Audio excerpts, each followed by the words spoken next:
I don't think hell exists. I happen to believe in life after death, but I don't think it's got a thing to do with reward and punishment.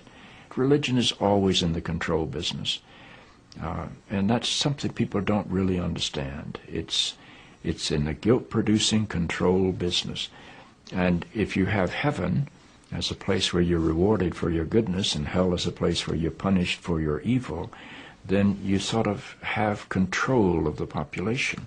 And so they create this fiery place, which has quite literally scared the hell out of a lot of people throughout Christian history. Mm-hmm. And it's part of a control tactic. But wait a minute, you're saying that hell, the idea of a place under the earth or somewhere where you're tormented for an eternity, is actually an invention of the church? I think the church fired its furnaces hotter than anybody else. But I think there's a sense in most religious life of reward and punishment in some form. The church doesn't like for people to grow up, because you can't control grown-ups. That's why we talk about being born again. When you're born again, you're still a child. The people don't need to be born again. They need to grow up. They need to accept their responsibility for themselves and the world.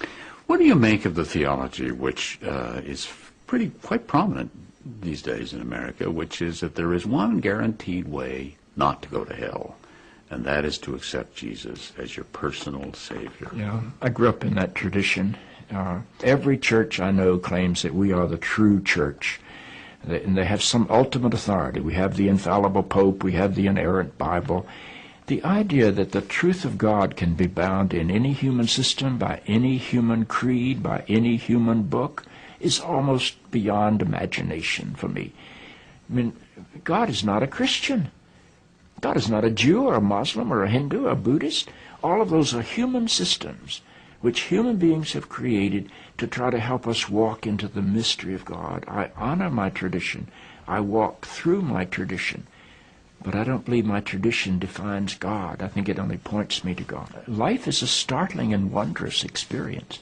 And eventually I think we're going to discover that God is unfolding through the life of our consciousness and our self-consciousness and is not a parent figure up in the sky.